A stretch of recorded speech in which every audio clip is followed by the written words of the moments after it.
Hi, SL ടോക്സിൻ്റെ മറ്റൊരു അധ്യായത്തിലേക്ക് എല്ലാവർക്കും സ്വാഗതം. ഇന്ന് ഞാൻ നിങ്ങളോട് പറയാനായിട്ട് പോകുന്നത്, ഇപ്പോൾ ഇത് കാണുന്ന പുരുഷന്മാർക്ക് പലർക്കും ഏതെങ്കിലുമൊക്കെ ഒരു പെൺകുട്ടിയോട് ഇഷ്ടമുണ്ടായിരിക്കാം.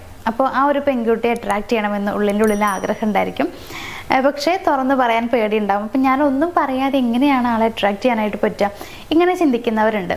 സോ അങ്ങനെ നിങ്ങളുടെ ഉള്ളിലൊരു ആഗ്രഹം ഉണ്ടെങ്കിൽ, അതായത് ആ ഒരു പെൺകുട്ടിയെ നിങ്ങൾക്ക് അട്രാക്റ്റ് ചെയ്യണം എന്ന ആഗ്രഹം ഉണ്ടെങ്കിൽ അതിന് പറ്റുന്ന കുറച്ച് കാര്യങ്ങൾ ഞാൻ പറയാം. ഇതിലുള്ള ഒന്നാമത്തെ കാര്യം എന്ന് പറയുന്നത്, അവർ നിങ്ങളെക്കുറിച്ച് കേൾക്കുന്നതൊക്കെ നല്ല കാര്യങ്ങളൊക്കെ ആണെന്നുണ്ടെങ്കിൽ അവർ വളരെ ഈസി ആയിട്ട് നിങ്ങളിലേക്ക് അട്രാക്റ്റഡ് ആവും എന്നുള്ളതാണ്.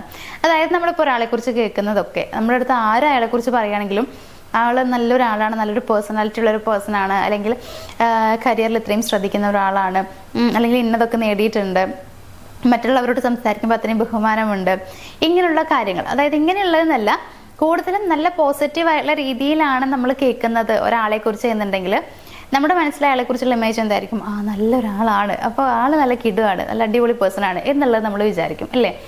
ഇത് തന്നെയാണ് എല്ലാവരുടെ കാര്യത്തിലുണ്ടാവുക. അപ്പോൾ നമ്മളെക്കുറിച്ച് അവർ കേൾക്കുന്നതൊക്കെ അങ്ങനെയാണെങ്കിൽ, അതായത് വളരെ നല്ല രീതിയിലുള്ള അഭിപ്രായങ്ങളാണ് നമ്മളെക്കുറിച്ച് അവർ കേൾക്കുന്നതെന്നുണ്ടെങ്കിൽ ഈസി ആയിട്ട് അവർ നമ്മളിലേക്ക് അട്രാക്റ്റഡ് ആവുന്നുള്ളതാണ്. പിന്നെ നമ്മളെ കാണുന്ന സമയത്ത് അവരുടെ ഉള്ളിൽ നമ്മളെക്കുറിച്ചുള്ള ഒരു പോസിറ്റീവായിട്ടുള്ള ഇമേജ് ആയിരിക്കും ഉണ്ടായിരിക്കുക. നമ്മൾ ഇത്രയും നല്ലൊരു പേഴ്സൺ ആണെന്നാണ് ബാക്കിയുള്ളവർ പറഞ്ഞിട്ടുള്ളത്. അപ്പോൾ അതുകൊണ്ട് തന്നെ ആ രീതിയിലുള്ളൊരു ചിന്തയായിരിക്കും അവരുടെ മനസ്സിലുണ്ടാവുക. സോ വളരെ പെട്ടെന്ന് ബാക്കി നമുക്ക് ഇപ്പോൾ കുറേ നാൾ കാത്തിരുന്ന് പ്രപ്പോസ് ചെയ്ത് അതിൻ്റെ ആവശ്യമൊന്നും വരില്ല. ഈസി ആയിട്ട് അവർ ഓൾറെഡി അട്രാക്റ്റഡ് ആയിരിക്കും. പിന്നെ നമ്മളൊന്ന് പോയി സംസാരിച്ചൊക്കെ ഒന്ന് റെഡി ആയി കഴിഞ്ഞാൽ അവർ പെട്ടെന്ന് തന്നെ അവർ പ്രപ്പോസ് ചെയ്താലും അക്സെപ്റ്റ് ചെയ്യാനുള്ള സാധ്യതയുണ്ട്. രണ്ടാമത്തെ ഒരു കാര്യം എന്ന് പറയുന്നത്, നമ്മൾ എങ്ങനെയാണ് ഓരോ കാര്യങ്ങളും ഹാൻഡിൽ ചെയ്യുന്നത് എന്നുള്ള കാര്യം അവർ ശ്രദ്ധിക്കാറുണ്ട്. അല്ലെങ്കിൽ ആ കാര്യത്തിലൂടെ നമുക്ക് അവർ അട്രാക്റ്റ് ചെയ്യാം എന്നുള്ളതാണ്. ഇപ്പം നമ്മൾ എന്തെങ്കിലും ഒരു പ്രശ്നം സംഭവിക്കുന്ന സമയത്ത് നമ്മൾ ഭയങ്കരമായിട്ട് ദേഷ്യപ്പെട്ട് ഭയങ്കര വയലൻസിലൂടെയാണ് നമ്മൾ അതിനെ ഹാൻഡിൽ ചെയ്യാൻ ശ്രമിക്കുന്നതെന്നുണ്ടെങ്കിൽ നമ്മുടെ ചുറ്റും നിൽക്കുന്നവർക്ക് ഒരിക്കലും അതിലൊരു സംതൃപ്തി ഉണ്ടാവില്ല. അതായത് നമ്മൾ ഓക്കെ ആണെന്നുള്ള രീതി അവരുടെ മനസ്സിൽ ആ ഒരു ചിന്ത അവർക്ക് വരില്ല എന്നുള്ളതാണ്. അവരെപ്പോഴും വിചാരിക്കും, ഇയാളെന്തിങ്ങനെ, ഇത് ശരിക്കും വളരെ സോഫ്റ്റായിട്ട് സംസാരിച്ച് ഓക്കെ ആക്കേണ്ട കാര്യമില്ല, അതിനിങ്ങനെ ദേഷ്യപ്പെടുന്ന എന്തിനാന്നൊക്കെയാണ് വിചാരിക്കുന്നുണ്ടാവുക. അപ്പോൾ അവർക്കൊരിക്കലും സേഫായിട്ട് ഫീൽ ചെയ്യില്ല നമ്മളുടെ കൂടെ ഇരിക്കുന്നത്. നേരെ മറിച്ച് നമ്മളത് വളരെ കൃത്യമായിട്ട് തന്നെ നല്ല രീതിയിൽ സംസാരിച്ച്, വളരെ കൂളായി കാമായി സംസാരിച്ച് ആ ഒരു പ്രശ്നം സോൾവ് ചെയ്യണം. ആർക്കും ഒരു കുഴപ്പമില്ലാത്ത രീതിയിൽ നമ്മൾ ആ പ്രശ്നം സോൾവ് ചെയ്യുകയാണെങ്കിൽ നമ്മുടെ ചുറ്റും നിൽക്കുന്നവർക്ക് നമ്മളെക്കുറിച്ച് വളരെ നല്ല അഭിപ്രായം ഉണ്ടാവുക. കൃത്യസമയത്ത് ആ പയ്യൻ നല്ല കൃത്യമായിട്ട് തന്നെ കാര്യമൊക്കെ ഹാൻഡിൽ ചെയ്തു, അതുകൊണ്ട് വേറെ പ്രശ്നങ്ങളൊന്നും ഉണ്ടായില്ല എന്നതാണ് പറയുക. അപ്പോൾ ഈ ചിന്തയാണ് അവരുടെ മനസ്സിലുണ്ടാവുക. അപ്പോൾ ഏതൊരു കാര്യമാണെന്നുണ്ടെങ്കിലും നമ്മൾ ഹാൻഡിൽ ചെയ്യുന്ന രീതി, സംസാരിക്കുന്ന രീതി, ഇതൊക്കെ വളരെ നല്ല രീതിയിലാണ് എന്നുണ്ടെങ്കിൽ ഒരു പെൺകുട്ടി വളരെ ഈസി ആയിട്ട് അട്രാക്റ്റ് ആവാനുള്ള സാധ്യതയുണ്ട്. ഇനി മൂന്നാമത്തെ ഒരു കാര്യം എന്ന് പറയുന്നത് നമ്മുടെ ആ ഒരു ടോട്ടൽ അപ്പിയറൻസ് ആണ്. നമ്മളൊരാളെ കാണുന്ന സമയത്ത് ഏറ്റവും ആദ്യം ശ്രദ്ധിക്കാറുള്ളത് അയാളുടെ ഒരു അപ്പിയറൻസ് ആണ്. ആ ഡ്രസ്സിങ് എങ്ങനെയുണ്ട്, അല്ലെങ്കിൽ ആളെ കാണാൻ എങ്ങനെയുണ്ട്, ഇതൊക്കെയാണ് നമ്മൾ നോക്കാറുള്ളത്. പൊതുവേ നമ്മൾ പറയാറുണ്ട് ഒരു ഭംഗിയിലൊന്നും വലിയ കാര്യമില്ല എന്നുള്ളതൊക്കെ. ഭംഗിയിൽ കാര്യമില്ല എന്നുള്ളത് ഒക്കെ ശരിയായിരിക്കാം, പക്ഷേ ഒരാളെ കാണുമ്പോൾ നമ്മൾ ആദ്യം നോക്കാറുള്ളതും ഭംഗിയാണ്. ഭംഗി എന്ന് പറയുമ്പോൾ ഞാൻ ഉദ്ദേശിക്കുന്നത് ഭയങ്കരമായിട്ട് വെളുത്തിരിക്കുക, ഭയങ്കരമായിട്ട് മേക്കപ്പ് ചെയ്ത് അങ്ങനെയൊന്നല്ല ഞാൻ പറയണത്. പക്ഷേ നമ്മൾ ആ ഒരു ഡ്രസ്സിങ് കാര്യങ്ങളൊക്കെ ഉണ്ടാവില്ലേ, നല്ല നീറ്റായിട്ടുള്ള ആ ഒരു ഡ്രസ്സിങ് ആയിരിക്കും.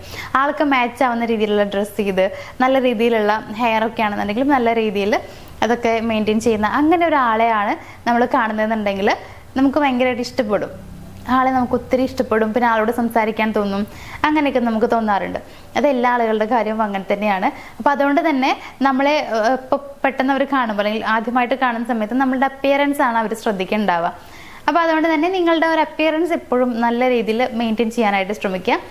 അപ്പോൾ നല്ല രീതിയിലുള്ള ഒരു അപ്പിയറൻസ് ആണ് നമുക്കുള്ളതെന്നുണ്ടെങ്കിൽ ഒരു പോസിറ്റീവ് വൈബാണ് അവർക്ക് കിട്ടാറുള്ളത്. അപ്പോൾ അതുകൊണ്ട് തന്നെ നമ്മളിലേക്ക് അങ്ങനെയും അട്രാക്ഷൻ അവർക്ക് തോന്നാം. ഇനി നാലാമത്തെ ഒരു കാര്യത്ത് പറയുന്നത്, ഇത് ചിലപ്പോൾ കുറച്ചൊക്കെ നിങ്ങൾക്ക് റിസ്ക് ആയിട്ട് തോന്നുന്നുണ്ടാവും. സംഭവം വേറെ ഒന്നല്ല, നമ്മുടെ കരിയർ, നമ്മുടെ ലൈഫിൽ നമ്മൾ ഭയങ്കര നല്ല രീതിയിൽ ഗ്രോത്ത് കൊണ്ടുവരുന്നുണ്ടെങ്കിൽ അത് നിങ്ങളെ കാണുന്ന പെൺകുട്ടികൾക്ക് കൂടുതൽ അട്രാക്ഷൻ തോന്നാൻ സാധ്യത കൂടുതലാക്കുകയാണ് ചെയ്യണത്. അതെങ്ങനെയെന്നുള്ള ക്വസ്റ്റ്യൻ പലർക്കും വരാറുണ്ട്. വേറൊന്നുമല്ല, ഇപ്പം നോർമലി നമ്മളൊരു മാരേജിൻ്റെ കാര്യം നോക്കാം. ഒരിക്കലും ഇപ്പം കൂടുതൽ പുരുഷന്മാർ സ്ത്രീകളുടെ വീട് എങ്ങനെയുണ്ട്, അല്ലെങ്കിൽ അവർക്ക് എന്തൊക്കെ ജോലികളുണ്ട്, ഇങ്ങനെയുള്ള കാര്യങ്ങൾ നോക്കാറുണ്ട് എങ്കിലും വലിയ രീതിയിൽ നോക്കാറില്ല. ഒരു പെൺകുട്ടി നോക്കുന്ന പോലെ നോക്കാറില്ല. കാരണം എന്താ വെച്ച് കഴിഞ്ഞാൽ ആ ഒരാളാണ് ഈ കുട്ടിയെ അവരുടെ വീട്ടിലേക്ക് കൊണ്ടുവന്നിട്ട് പിന്നെ ആ ഒരാളുടെ വീട്ടിലാണ് ഈ കുട്ടി താമസിക്കേണ്ടത്. അപ്പോൾ നോക്കേണ്ടത് ഇവരാണ്. അപ്പോൾ ഇവർക്ക് അതിൻ്റെ കഴിവ് മതി, അല്ലെങ്കിൽ ആ പെൺകുട്ടിയുടെ ബാക്കിയുള്ള കാര്യങ്ങളോ അല്ലെങ്കിൽ വീടോ കാര്യങ്ങളോ നോക്കേണ്ട ആവശ്യം ഇവർക്കില്ല എന്നുള്ളത് ഈ ഒരാൾക്ക് അറിയാം. നേരെ മറിച്ച് പെൺകുട്ടിയാണ് നോക്കുന്നതെന്നുണ്ടെങ്കിൽ കല്യാണം കഴിക്കാൻ വന്നിട്ടുള്ള പയ്യൻ്റെ ബാക്ക്ഗ്രൗണ്ട്, അല്ലെങ്കിൽ വീട് എങ്ങനെയുണ്ട്, അല്ലെങ്കിൽ ജോലി എന്താണ്, സാലറി എങ്ങനെയുണ്ട്, വീട്ടുകാരെങ്ങനെയുണ്ട്, ഇങ്ങനെയുള്ള കാര്യങ്ങളൊക്കെ നോക്കും. കാരണം എന്താണെന്ന് വെച്ച് കഴിഞ്ഞാൽ ഈ പെൺകുട്ടിക്കാണ് അവിടെ പോയി താമസിക്കേണ്ടത് എന്നുള്ള കാര്യം അറിയാം. അപ്പോൾ ഇവർ പ്രത്യേകം നോക്കുന്ന കാര്യമാണ് ഇവരുടെ ലൈഫ് എങ്ങനെ പോകുന്നു, ലൈഫിൽ ഇപ്പോൾ അവരുടെ ജീവിതത്തിൽ ഒരുപാട് നേട്ടങ്ങൾ സംഭവിച്ചിട്ടുണ്ടോ, അല്ലെങ്കിൽ ഇപ്പം എന്ത് ജോബാണ് ചെയ്യുന്നത്, അല്ലെങ്കിൽ ലൈഫ് ഗ്രോത്ത് എങ്ങനെയാണ്, ആൾ അതിനൊക്കെ ഇൻട്രസ്റ്റ് ഉള്ള ആളാണോ, ലൈഫിൽ മുന്നേറണമെന്ന് ആഗ്രഹമുള്ള ആളാണോ, ഇങ്ങനെയുള്ളതൊക്കെ നോക്കുന്നുള്ളതാണ്. കാരണം ഇവർക്കറിയാം ഇയാൾ നല്ല രീതിയിൽ ലൈഫ് മുന്നോട്ട് കൊണ്ടുപോകുന്ന ഒരാളാണെങ്കിൽ മാത്രമാണ് ഈ പെൺകുട്ടിക്ക് അവിടെ സേഫ് ആയിട്ട് ഇരിക്കാൻ പറ്റുക എന്നുള്ളത്. ഇപ്പോഴും പലർക്കും മനസ്സിൽ വരുന്നൊരു കാര്യം എന്ന് പറയുന്നത്, ചിലപ്പോൾ കമൻറ്റ് ബോക്സിലൊക്കെ ഇടുന്ന കാര്യം എന്ന് പറയുന്നത്, എല്ലാ ലേഡീസും ക്യാഷിന് ഇമ്പോർട്ടൻസ് കൊടുക്കുന്ന ആളുകളാണ്, അല്ലെങ്കിൽ പൈസയാണ് വേണ്ടത് എന്നൊക്കെ പറഞ്ഞിട്ട് വരാറുണ്ട്. ഞാൻ ഒരിക്കലും അങ്ങനെയല്ല പറയുന്നത്. പക്ഷേ എല്ലാവർക്കും അറിയുന്ന കാര്യമാണ് നമുക്ക് ക്യാഷ് അല്ലെങ്കിൽ ജീവിക്കാൻ പറ്റില്ല എന്നുള്ളത്. സോ അത് ഒരു വിവാഹം ആണ് എന്നുണ്ടെങ്കിൽ തന്നെ ആ പെൺകുട്ടിയുടെ മനസ്സിലും അങ്ങനെയുള്ള ചിന്ത ഉണ്ടാവും. എന്ന് കരുതി പൈസ ഉള്ളവർ മാത്രമേ നന്നായി ജീവിക്കുന്നുള്ളൂ എന്ന് ഞാൻ പറയുന്നില്ല. എങ്കിൽ കൂടി ക്യാഷിന് ഇമ്പോർട്ടൻസ് നമ്മുടെ സൊസൈറ്റിയിലെ എല്ലാ ആളുകളും കൊടുക്കാറുണ്ട്. അപ്പോൾ കൂടുതലും ഒരു പെൺകുട്ടിക്ക് ഒരു അട്രാക്ഷൻ തോന്നണം എന്നുണ്ടെങ്കിൽ, ഇഷ്ടം തോന്നണം എന്നുണ്ടെങ്കിൽ ഈ പറഞ്ഞ കാര്യം വളരെ ഇമ്പോർട്ടൻ്റ് ആയിട്ടുള്ള കാര്യമാണ്. നിങ്ങളുടെ ലൈഫിൽ നല്ല രീതിയിൽ മുന്നേറാൻ ശ്രമിക്കുന്നത്, അല്ലെങ്കിൽ നിങ്ങളുടെ കരിയറൊക്കെ നന്നായിട്ട് മുന്നോട്ട് പോകുന്നുണ്ട്, ഇങ്ങനെയുള്ള കാര്യമൊക്കെ ആണെങ്കിൽ അവർക്ക് വളരെ ഈസി ആയിട്ട് തന്നെ നിങ്ങളോട് അട്രാക്ഷൻ തോന്നുന്നുള്ളതാണ്. അവിടെ നിങ്ങളെ കാണാൻ ഭംഗിയുടെ ആവശ്യമില്ല, അതല്ലെങ്കിൽ നിങ്ങളെക്കുറിച്ച് വലിയ രീതിയിൽ ആളുകളൊന്നും നല്ല നല്ല കാര്യങ്ങൾ പറയണമെന്നില്ല. എങ്കിലും ഈ ഒരു കാര്യം ഉണ്ടെങ്കിൽ നിങ്ങളോട് പെട്ടെന്ന് അട്രാക്ഷൻ തോന്നാനുള്ള സാധ്യതയുണ്ട്. കാരണം നിങ്ങളുടെ ലൈഫ് എങ്ങനെ കൊണ്ടുപോകണം എന്നുള്ളത് നിങ്ങൾക്കറിയാം. അവർ നിങ്ങളുടെ കൂടെ വന്നു കഴിഞ്ഞാൽ അവർ ഹാപ്പി ആയിരിക്കും എന്നുള്ളത്, അവർക്കൊരു കുറവില്ലാണ്ട് നിങ്ങൾ നോക്കും എന്നുള്ളതൊക്കെ അവർക്ക് അറിയാം. അതുകൊണ്ട് തന്നെ ഈ കാര്യം അവർ ശ്രദ്ധിക്കുന്ന കാര്യമാണ്. ഇത് നെഗറ്റീവായിട്ട് ആരും എടുക്കരുത്. പോസിറ്റീവായ രീതിയിൽ മാത്രം ഈ ഒരു പോയിന്റിനെ കാണാൻ ശ്രമിക്കുക. അപ്പോൾ ഇത്രയും കാര്യങ്ങൾ നിങ്ങളിലൊക്കെ ആണെങ്കിൽ, അല്ലെങ്കിൽ ഇത്രയും കാര്യങ്ങളിലൂടെ ഒരു പെൺകുട്ടിക്ക് നിങ്ങളോട് അട്രാക്ഷൻ തോന്നാം എന്നുള്ളതാണ്. അപ്പോൾ നമ്മൾ അങ്ങോട്ട് ചെന്ന് പ്രപ്പോസ് ചെയ്യുന്നതിന് മുന്നേ തന്നെ, അല്ലെങ്കിൽ ഒരു വാക്കുപോലും പറയേണ്ട എങ്ങനെ അവർ നമ്മളെ ഇഷ്ടപ്പെടാമെന്നൊക്കെ വിചാരിക്കുന്ന ആളുകൾക്ക് ഈ കാര്യങ്ങൾ നിങ്ങൾ ഫോളോ ചെയ്താൽ, അല്ലെങ്കിൽ ഇത്രയും കാര്യങ്ങൾ നിങ്ങളുടെ ഭാഗത്തു നിന്നുണ്ടെങ്കിൽ അവർക്ക് ഉറപ്പായിട്ടും നിങ്ങളെ ഇഷ്ടപ്പെടും. എന്നിട്ട് പിന്നെ കുറച്ച് നാൾ കഴിഞ്ഞ്, അപ്പോൾ നേരിട്ട് കണ്ട് പിന്നീട് അങ്ങോട്ട് സംസാരിച്ച് കുറച്ച് നാൾ കഴിഞ്ഞിട്ട് നിങ്ങൾ പ്രപ്പോസ് ചെയ്താൽ മതി. അവർക്ക് എന്തായാലും നിങ്ങളെ ഇഷ്ടപ്പെടും. മാത്രമല്ല നിങ്ങളോട് നിങ്ങളുമായിട്ടുള്ള ലൈഫ് മുന്നോട്ട് കൊണ്ടുപോകണം എന്നുള്ളത് അവരാഗ്രഹിക്കും എന്നുള്ളതിലും സംശയമൊന്നും വേണ്ട. അപ്പോൾ ഇന്നത്തെ ഒരു വീഡിയോയിൽ പറഞ്ഞ കാര്യങ്ങളൊക്കെ നിങ്ങൾക്ക് മനസ്സിലായിട്ടുണ്ടാവും എന്ന് വിചാരിക്കുന്നു.